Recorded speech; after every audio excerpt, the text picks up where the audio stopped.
What's up guys, the Strong Boys 19 here.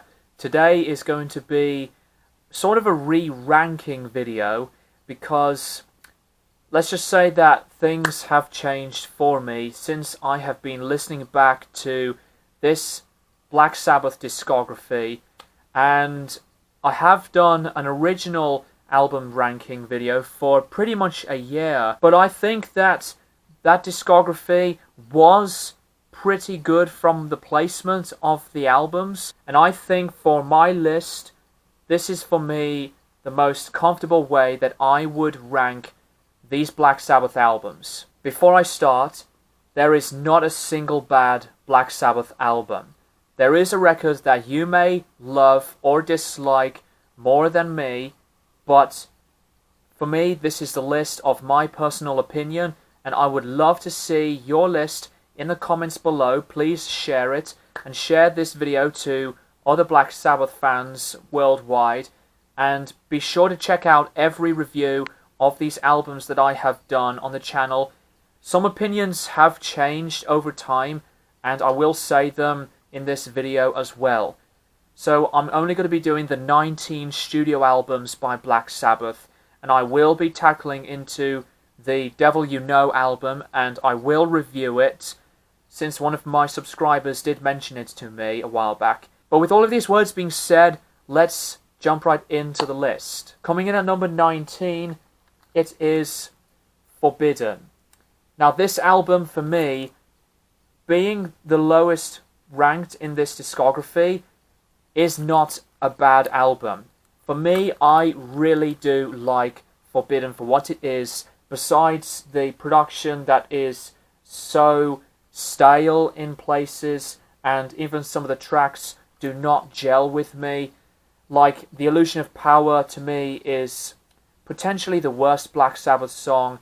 I'm not a fan of others like Guilty as Hell and Sick and Tired. Can't Get Close Enough is not that perfect for me. But I do like some of the tracks more as I kept playing the album. I really do like Get a Grip and Shaking Off the Chains, especially with the different riff change in close to the middle of the song. The later tracks from Rusty Angels to Kiss of Death are great tracks. Forbidden is my favourite on the album. And I was flicking through some interviews from Tony Martin, and he did say on one part from an interview that I've been watching, he did say that he wished he would have come back to the album and rewrite some of the lyrics, which I find quite interesting. If that would have happened, then it would have made things more of a comfortable approach to him, and we still have not heard a word from Tony Iommi whether he was going to remaster or remix this album, whatever. So I don't know if that's going to happen. So Forbidden, being my least favourite Black Sabbath album, is not terrible. And here's one thing. I think it is completely in denial that a lot of people do get pissed off of the album, saying it's a piece of crap, to say that it's the worst Sabbath album because of one song, being The Illusion of Power, without any other rhyme or reason to give the album more chances besides the other obvious flaws. But I do like the album for what it is. So Forbidden is a really enjoyable album, though obviously not perfect. Coming in at number 18, this used to be my least favourite Black Sabbath album from my original ranking, and it is Born Again. Now I'm going to be honest with this album. I did not like this album when I was diving into Sabbath's discography, but over time I started to appreciate the album a lot better. For me, in this case of opinions and scenario, not enough to call it one of the best Sabbath albums. Some of the tracks really got me appreciative of them more. I really like the instrumental of Stonehenge and Disturbing the Priest with Ian Gillan's over-the-top, crazy insanity of his vocals from his screams and screeches, etc. Born Again, the title track, is the one that I absolutely love. I really like Hotline as well and Digital Bitch. But I still find that the lyricism from what Ian wrote from his surroundings with Sabbath to be some of the silliest that I've ever read as I was flicking through the lyrics. Zero the Hero is decent. I do not care for Keep It Warm that well either. I think it's just a very bland way to finish off the album. Yet I respect the origins of the track. As obvious it is that I do not like the production, and I still think the cover art is an abomination and one of the worst album covers of all time. But I do respect Born Again a lot more for what it is now. Born Again to me is a really enjoyable Sabbath album, but the weakest part for me is that I just still do not get the hype of this album, and I know that people love it, say it's an influential one and a masterpiece, but I'm not one of these people. I do like to defend the album for a bit. Number 17, 7 Star. Now this album was made in very difficult circumstances. Basically, Tony Iommi was all on his own, and most of the musicians to this album were from Lita Ford's band, being Tony Iommi's girlfriend at the time. And then with Glenn Hughes deciding to work with Iommi, which did eventually work out at first, but at the time he was going through addiction, that the whole process of 7 Star was a huge mess. This is, for me, the messiest time that Iommi had to deal with than any other Black Sabbath album. So much more than Sabotage and the Never Say Die album. But I really like this album. 7 Star is a brilliant record. Just because that it is so close to the bottom of the barrel does not mean it's obviously bad.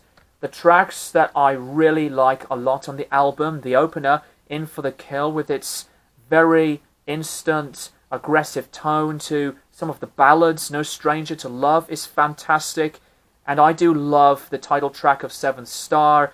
Danger Zone is great, and of course with Heart Like a Wheel, with some of Iommi's best and craziest guitar solos on a blues-oriented track. It is a very different album, but don't judge the album for that. Don't judge the artwork by itself either. Like Born Again, this was not meant to be a Black Sabbath album, and Glenn was pissed off when the record label did say that this should be a Black Sabbath album, because Glenn just wanted to make the album for what it is, just like what Tony Iommi did. He wanted the album to be a solo record, but you know, they decided to have the Black Sabbath name on there. Black Sabbath featuring Tony Iommi.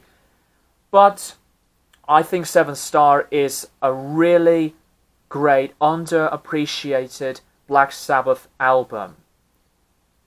Number 16. Now this is going to get some controversy for some people. I am a big fan of the Tony Martin era, and I really think this album is absolutely great stuff. And for me, being on the 16th place, Headless Cross. Headless Cross is awesome. It's a really cool Black Sabbath record, but what really defines the album the most is none other than Tony Martin's vocals. This album presents Martin at his greatest. Even though that with the Eternal Idol, I guess he was like told to do what Ray Gillan did from his time with Sabbath before he quit. But with Headless Cross, some of the range that he delivers on the album soars immensely with emotion and power. The title track is fantastic. Devil and Daughter, I love that song. And Nightwing is a perfect closer. I do really like When Death Calls. However, it can be a little meandering in places, like the sound, and with Brian May's guitar solo contribution adds it a notch.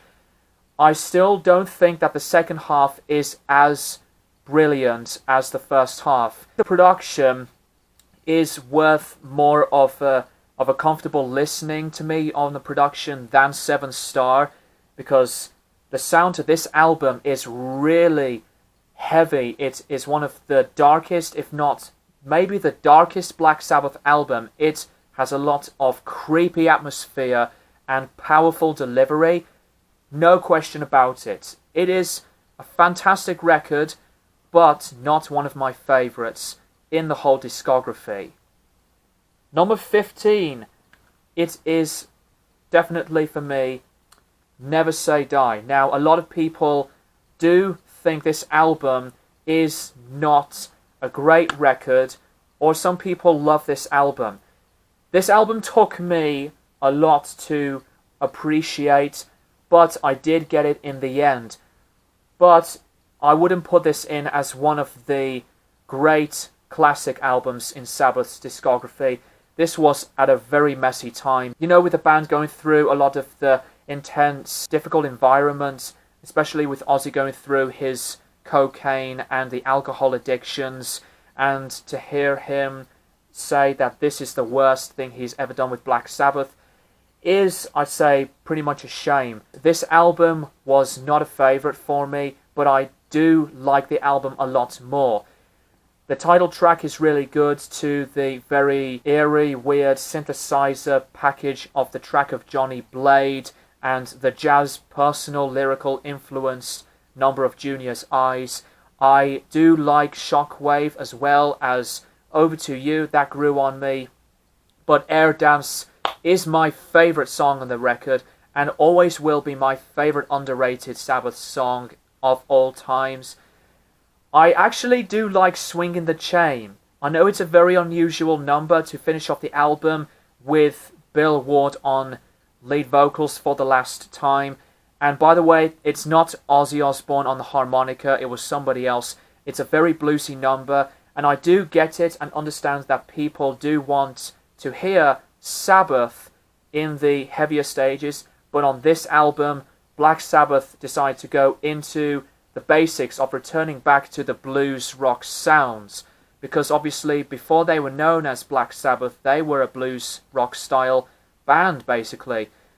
And I find the production to be very much a raw sounding effort, but strangely it reminds me of like the production from Iron Maiden's The X Factor, and that is pretty much a strange comparison. But overall, I think that Never Say Die is a very underrated album that I like a lot. Number 14. This used to be close to my top 10, but I still am quite a big fan of this album. Cross Purposes. Cross Purposes does get a lot of flack, and I do not understand why. Just because it has Geezer Butler, who returned to Tony Iommi along with Tony Martin and company, you may think that the sound is going to get heavier, and for me on some tracks it does have the heavier tone and the doomier vein, but not enough to have like a very big resemblance or a presentation of the older Sabbath stuff.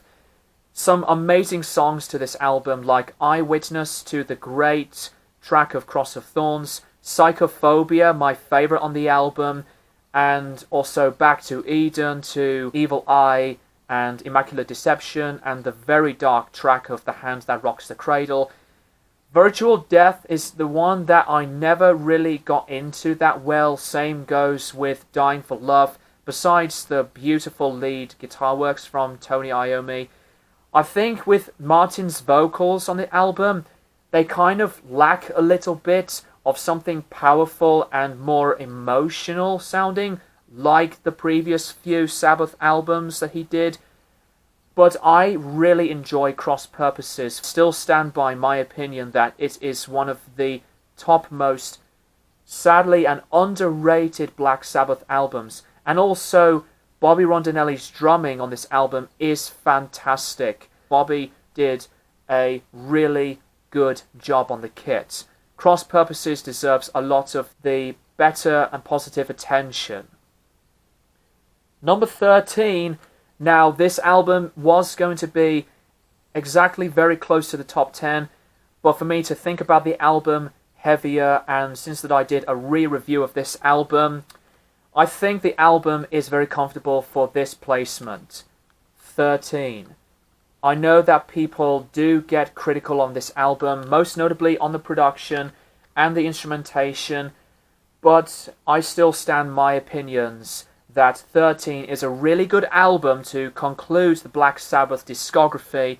I do understand about the production. I do agree, it does sound compressed. And for Ozzy's voice, he sounds great, but at the same time, the way it was mixed and produced after the recording, it makes his voice sound unnatural and not as real sounding. But the sound from Geezer to Iommi, and even with Brad Wilk drumming, I think musically they do pull off some really good stuff. The second half is not as great, but it does contain very good tracks. End of the Beginning I really like a lot still, to Loner being my favourite on the record. I can understand that people do criticise the material, saying that it is boring or repetitive or just, as I said from the review, a rehash. So I understand and do like these people for sharing fair opinions like these. But 13 has always been a Black Sabbath album that I really enjoyed, and I have no doubts to be negative towards anybody's opinions that are very mixed or negative on the album. So 13 to me is a really good final record, no questions asked. Number 12, it is Mob Rules. Mob Rules, as the second album with Dio and Iommi, and also the first to have Vinny Appice on the drums, it is a really great album. Its fantastic sound is boosting up with energy, especially onto the very gnarly guitar tones. And Dio's lyricism are deeper than before, than the previous album. The energy on tracks like Turn Up the Night is fantastic, and I love the tracks to The Sign of the Southern Cross, one of the highlights on the album, and as well with Voodoo, the energetic, mad track of the Mob Rules. Slipping Away is great. Country Girl has a very catchy, groovy delivery and beats. I think Falling Off the Edge of the World is another favourite, but with all of these words that said my appreciation for this album, it is my least favourite in the trilogy of the Dio Sabbath works. But without any rhyme or reason, this album is still a very good, brilliant, amazing selection of material right here. Number 11. I never really understood the negativity surrounding this album, and I know it is a very, very controversial and dismissive Sabbath album. Technical Ecstasy. I think Technical Ecstasy is, to me, one of my underrated favourites. I would have put this in the top 10, but the albums that are in my 10 are the connected and stronger favoritable stuff. Technical Ecstasy does have a lot of mixed responses, and the reactions are so divided to this day. I think the variety on the album is a great combination, from some doomy sounds to hard rock stuff to some poppy stuff. There are some of my favourite tracks on this album, You Won't Change Me, to Gypsy, the Beatles-inspired number of It's Alright, with wonderful vocals from Bill, to Dirty Women being one of my top favourite closing Black Sabbath songs, and I really like Rock and Roll Doctor. It can be cheesy and a very catchy, great hard rock driven number. Backstreet Kids is really good. I still am not a fan of All Moving Parts Stand Still that much, and I think She's Gone is the weakest number. It's pretty much like melancholic and a long drab of a song. Beautiful instrumentation, but it does not work with me like the rest of this album. Technical Ecstasy is still a favourite for me in the Black Sabbath catalogue. Okay, so now we are into the top 10, guys. Number 10, Dehumanizer. This album was at the same placement as my original ranking, and I always love a lot of the stuff to this album. Artwork to this, in my opinion, is some of the coolest. The production is really heavy and there's so much attack and the punch on the drums. This is where the sound from Iommi's riffs just got doom-packed on most of the tracks. The energy is awesome stuff. Ronnie James Dio's tone was ravenous. He was hungry to get a lot of the gritty vocal distortion on his voice, and it sounds perfect. Despite what I said, that Dio was brought in because Tony Martin was still in Black Sabbath, but he was working on a solo album, which I'm not going to go back there, but with Dio's vocals on this album, it was fantastic. I love the tracks to Computer God, to TV Crimes, Master of Insanity, Letters from Earth, and Time Machine, still one of my top favorites on the album. Is a very cool, awesome song. Buried Alive is really good. Sins of the Father, I think, is very underrated. I really enjoy Too Late. It is a really strong Black Sabbath record. A lot of the interesting lyricism too, than the stuff that Dio was really beloved for on the very fantasy, fictional, glorious way of originality on lyricism. But with these lyrics on Televangelists, to the division of the technology against humanity and all this stuff, really worth an interesting experiment. Dehumanizer has always been one of my favourites, and it is a very underappreciated, near-perfect album. Coming in at number 9, Sabbath Bloody Sabbath. I know that lots of fans would pick this album in the top 5 or in the top 3 maybe. But the reason why this is not in the top 5, besides that it has some wonderful instrumentation and a great variety of the experimentalisms on this record, it isn't as perfect as the ones that are in the top 5.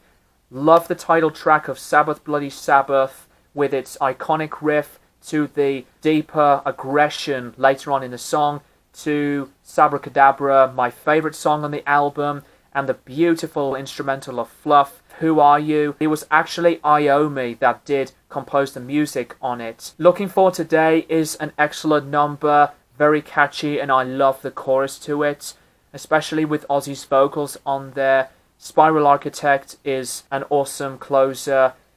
The album in itself, especially with Rick Wakeman's contribution, is a very good, bold experiment in Sabbath's discography.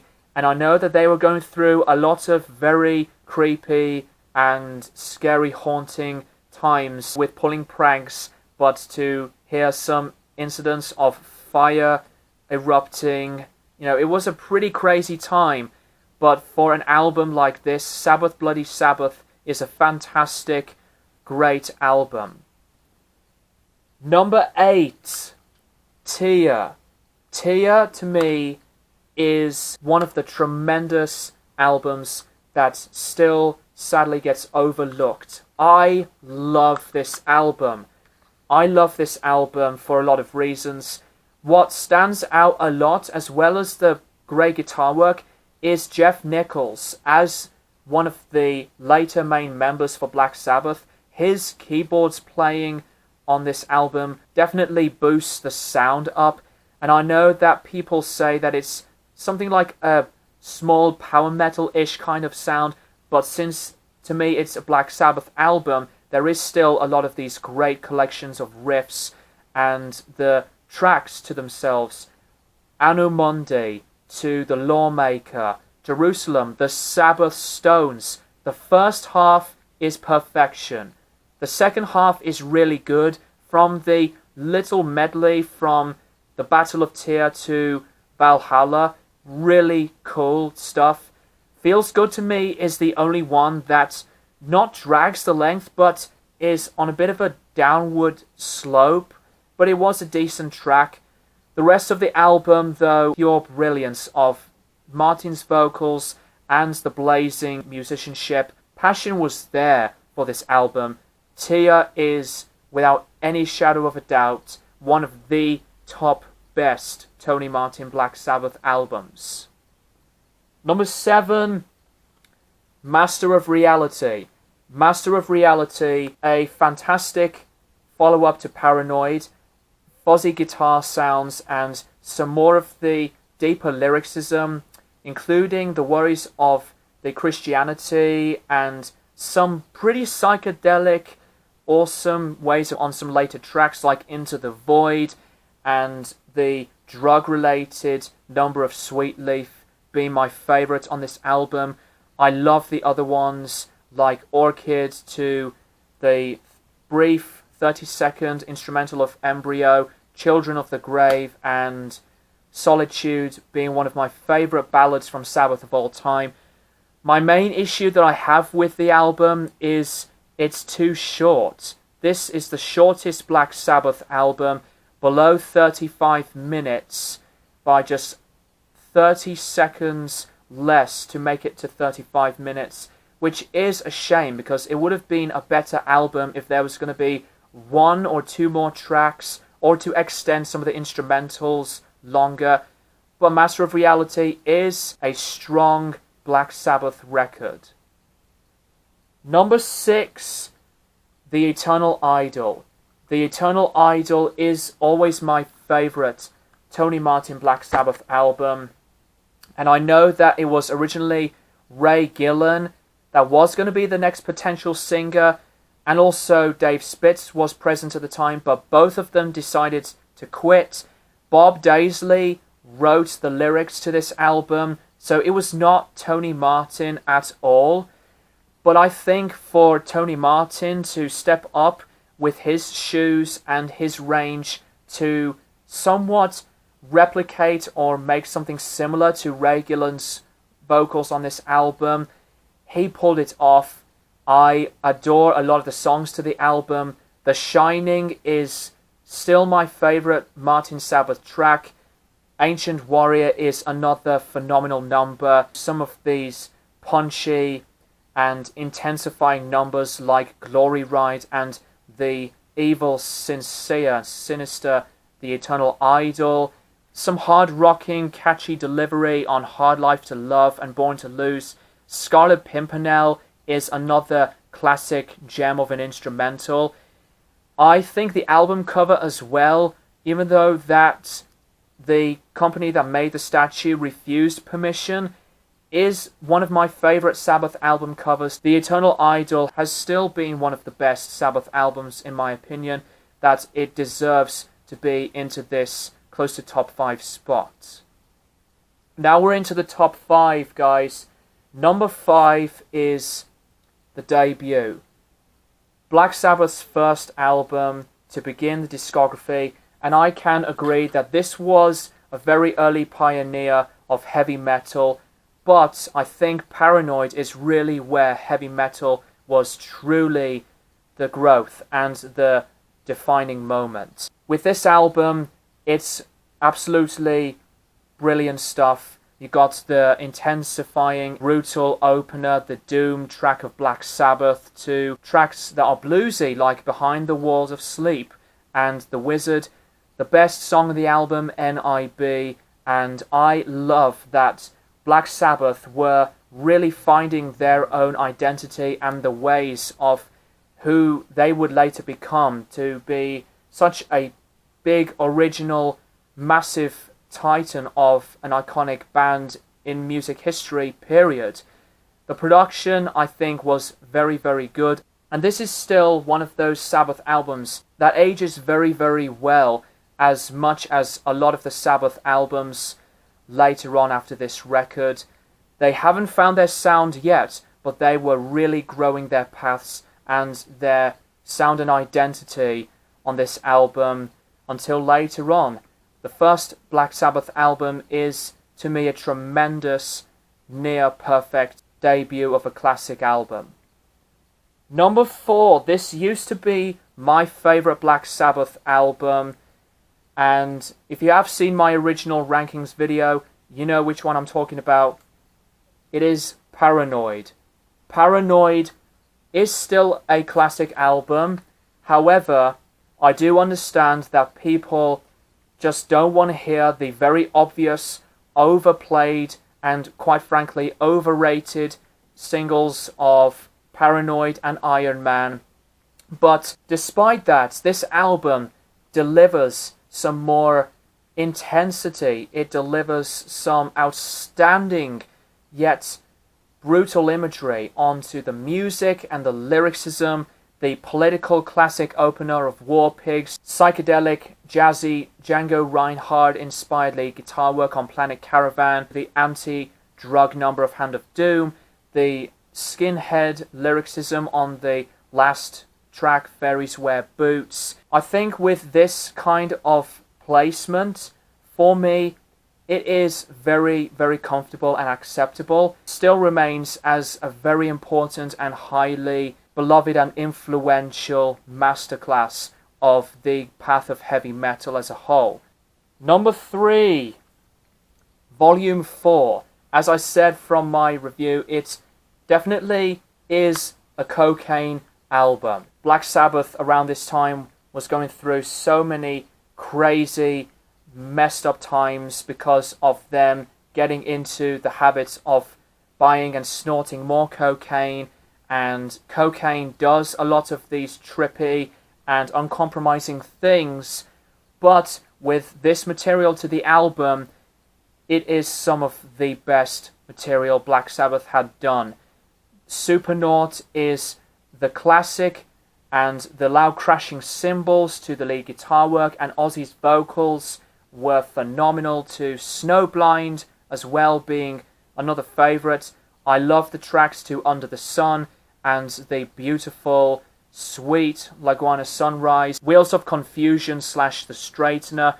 The production is still one of the messiest form of the quality to get some kind of sound. This is another one that I always loved. The frenetic stuff to this album still grows strongly. It has some of the best Black Sabbath tracks of all time, and that's why it's always in one of my top favorites.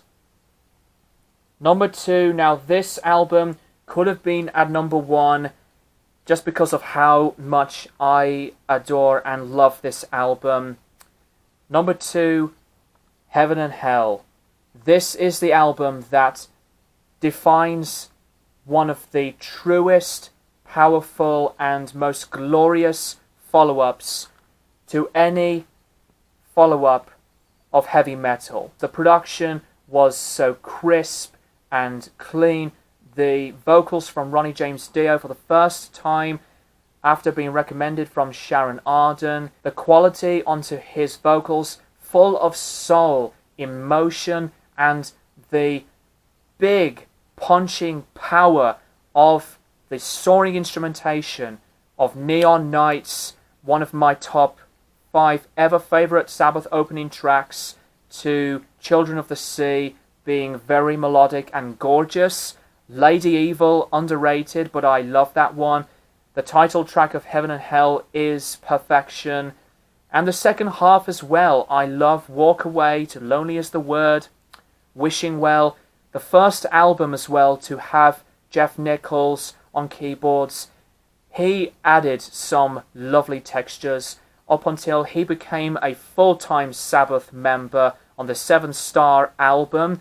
But I do love the sound to the album. It's definitely a huge improvement of the production quality over the predecessing album. There is a lot to go and talk about this album because of how much of an important yet beloved album that this album truly is. This is always to me a crowning achievement as well in the Black Sabbath catalogue and in metal history. And I think that this album is maybe one of the top 3 greatest heavy metal albums through a different lineup change. And number 1, my favourite Black Sabbath album, potentially of all time. This was my most played album. I have loved it even more and more from start to finish, and it just clicked with me. My favourite Black Sabbath album, Sabotage. Sabotage, despite going through the chaotic times of Black Sabbath being ripped off from their manager at the time and being the longest Sabbath album to make from the classic lineup, that Ozzy did hate the overall experience of the production to the making of the album overall. This is where Black Sabbath are at, to me, their very best. The songwriting and the best thing, the musicianship and the sound of each band member. This album defines Ozzy Osbourne as a vocalist, and as with Bill Ward on the drums to Geezer Butler's bass work and Tony Iommi's riffs, some of these tracks do deliver perfectly and have their own presence. Hole in the Sky, my favourite Black Sabbath track since War Pigs, of Megalomania, with its very progressive and nature, greatly soft but powerful track of Superstar with the choir, the Ritz showing the most aggressive, pissed off sound of Ozzy's vocals with his lyricism, and Am I Going Insane is no word of a lie, another one of my absolute favourite Black Sabbath tracks. So this album's production as well is my favourite Black Sabbath album as well. I love the production to it. It is such a big, strong, striking sound, from the vocals to the guitar tone and the drums, and even the variety on the album. Like Sabbath Bloody Sabbath, it was such a huge experience and an expansion of Black Sabbath as songwriters. So I could personally go on and to grow the interesting and growing ways why I love Sabotage this much. I still regard that Sabotage is potentially my favourite Black Sabbath album of all time, and I think it will pretty much always will be, maybe, besides the Heaven and Hell album, but Sabotage to me just took the spot for the #1 spot as my favourite Black Sabbath album. There you go, guys. So that is my ranking on the Black Sabbath discography. I know that this list may be different from yours. Like I said, please share your list in the comments down below and share this video around to any fan of metal and Black Sabbath fans. So that's all I would like to say on each of the Black Sabbath albums, from my least favourite to my favourite. Thank you guys for watching, and I'll keep you guys posted for more videos in the near future.